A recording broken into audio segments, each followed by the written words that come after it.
I'm going to read you your rights again because we have to talk about that, and since I'm talking about the incident, we just have to do it, just like we did yesterday. Just like we did yesterday. Remember I read you the rights? Your rights? Yeah. Those are the words Sarah Boone told detectives while being questioned about the passing of her boyfriend, Jorge Torres Jr. It's a statement that defines one of the most bizarre and drawn-out legal sagas in Florida's history. For 4 years, Sarah Boone didn't just fight her charges. She fought the system. She fired 9 lawyers, wrote manifestos to the court, and insisted that a fatal night of hide and seek was nothing more than a tragic misunderstanding. You want to talk to us? Go inside. Talk to you inside. But the evidence she recorded on her own phone told a story of a very different nature. Today, we are going deep. How much alcohol did you drink?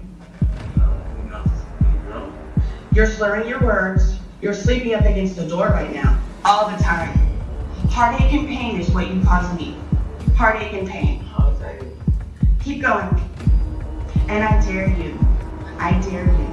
I dare you.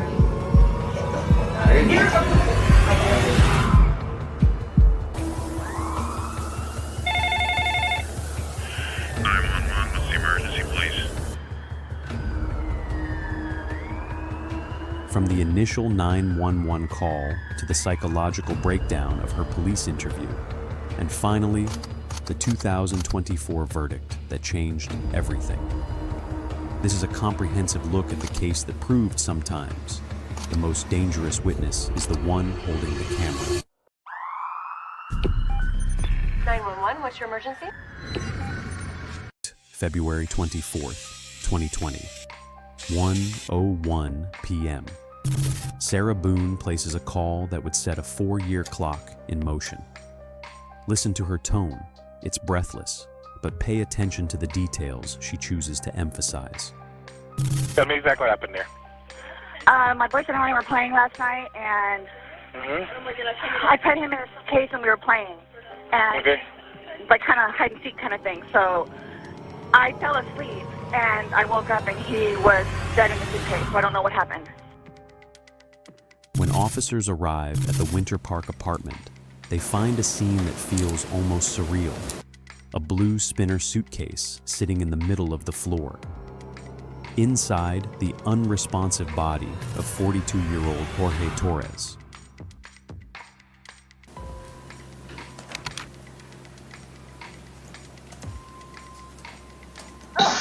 Where were you? His brother and his ranting mother came over here, so it should be somewhere in here if they didn't find it. I don't have it. There's that I mean, because it makes getting his information a lot easier if I don't have to keep asking him questions and I can just get it out there. I'm not making any more difficult than I could, friends. I'm not. I've already looked through here. Okay.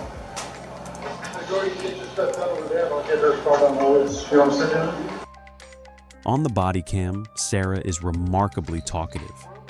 She explains they had been drinking wine, specifically a large bottle of Chardonnay, and playing games.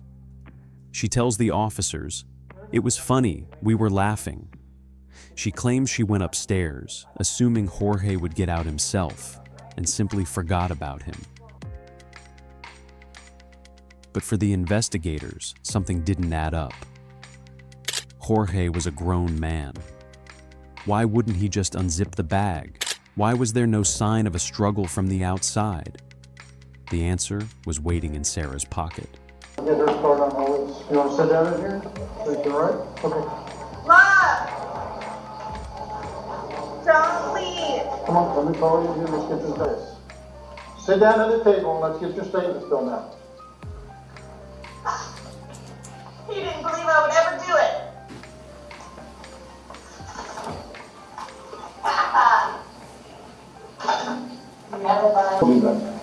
Yeah. Don't count. Don't count. Need your ID, please. Don't count. It's comfy. I just come out, sorry.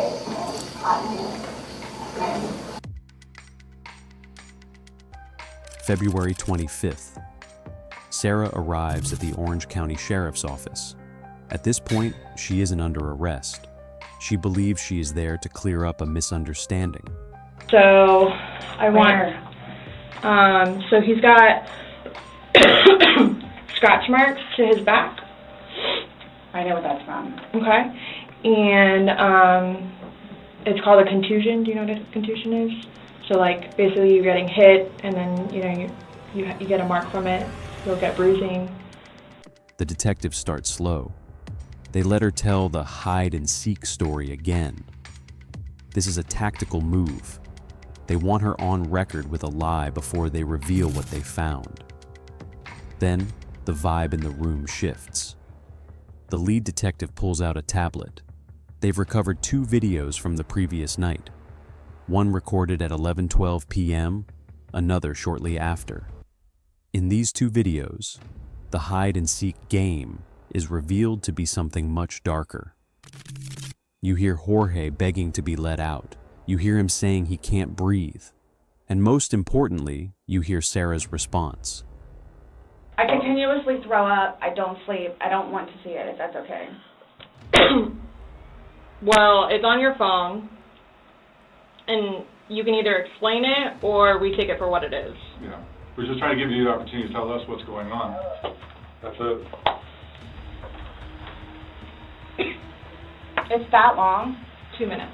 No, For everything you've done to me. For everything you've done to me. Fuck you. That's what you do when you choke me. That's for everything you've done to me. Look at Sarah's reaction when they play the audio. She doesn't break down. She doesn't scream, "What have I done?" Instead, she becomes clinical. I flipped him over, and that's where it was. There's 2 different videos and a still picture where, yeah, it shows you flipping him in different positions and him saying that he can't breathe and you saying fuck So you. this is upside down. So in order for him to have gotten into it, It was flipped up. right, it was flipped up normal. Yes. Like as if you're packing something. So this is upside down. Guys, this is killing me right now. She tries to argue the intent of her words. She says, "It wasn't like that." This is a classic example of cognitive dissonance. She cannot accept the reality of the evidence, so she attempts to gaslight the detectives into believing her intent was different from her actions. So that occurred 11 minutes later. It's flipped over the other way, closer to your dining room table. Okay. Now he's obviously still in there. So he didn't, how did it go from the back to the front? I flipped it. Okay. My plan was not to go upstairs and go to sleep, Well, that's what you did. Yeah. but not intentional. No, you told me you went upstairs because What? you were Stop getting here. ready for bed. Stopped here. Okay, but Where's here? show me where you can see any fingers coming out, because there's the end. It's, and his head's right here. Mm-hmm. So going like this, rather than going all the way up, it's like this. But why is he saying I can't breathe, and why is he pushing on it as if he can't get out? And it doesn't show a hole. There's no hole. There's no fingers. I don't see his fingers. Most cases like this take a year to go to trial. Sarah Boone took 4. Why? Because Sarah believed she knew more than the experts. She went through 9 lawyers. Some withdrew because of irreconcilable differences. Others were fired because Sarah felt they weren't proactive enough. While sitting in jail, she wrote a 58-page letter to Judge Kranick. She accused the court of being corrupt and malevolent. She even complained that she wasn't given her share of the money when she was briefly forced to represent herself. To the public, it looked like a Karen taking her behavior to the highest level of the legal system. But psychologically, this was a control tactic. As long as there was no lawyer, there was no trial. And as long as there was no trial, there was no verdict.